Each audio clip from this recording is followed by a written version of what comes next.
Баршаларыңызға сәлем достар, менің арнама қош келдіңіздер. Бүгін сіздерге өте дәмді, қамыры бір жасағаннан керемет болып шығатын, жұп-жұмсақ, тойымды, әрі дәмді болып шығатын, және де қонақ келгенде дастархандарыңызға ұялмай қоятын капля самсасының рецептісімен бөлісетін боламын. Міндетті түрде жасап көріңіздер. Қоспалардың барлығы бөлме температурасында болуы керек.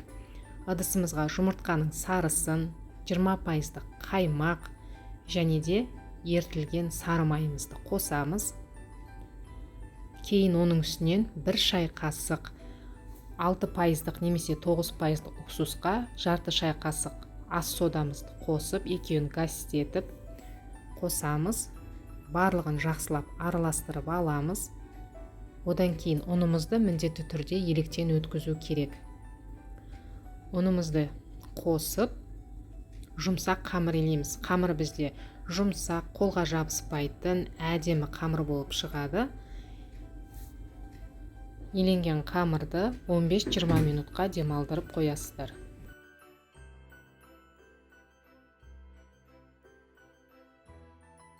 Салмасына мен тартылған ет, картоп, жуа, татымына қарай тұз, бұрыш қосамыз.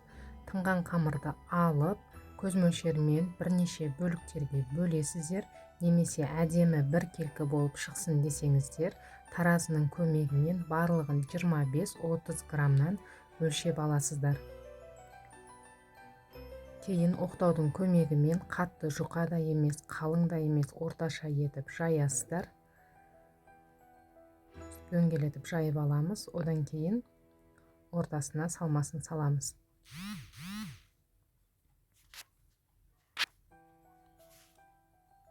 Ортасына салмасын салып, жақсылап түйетін боласыздар.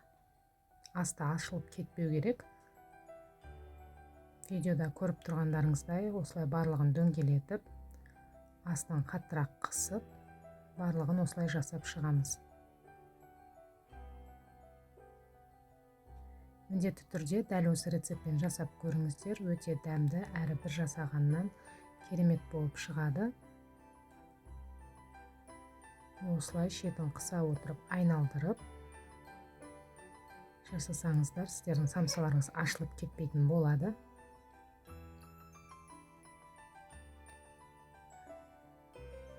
Барлығын осылай жасап алып, алдын ала духовкамызды 180 градусқа қыздырып қоясыздар.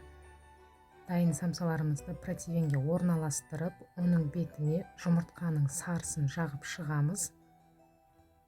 Жақсылап жан-жағына жұмыртқаның сарысын жағып, әдемілік ретінде бетіне кунжут немесе мак сепсеңіздер болады. Мен мак сеуіп шықтым. Духовкаларыңызды міндетті түрде алдын ала 180 градусқа қыздырып қоясыздар. 180 градуста 40-45 минут аралығында пысып шығады. Әркімде духовка әрқалай. Сондықтан духовкаларыңызға қарайсыздар. Көріп тұрғандарыңыздай, бізде самсаларымыз дайын. Сіздер де дәл осы рецептпен жасап көріңіздер. Және де каналға тіркеліп, комментарий қалдырып, лайк басуды ұмытпаңыздар.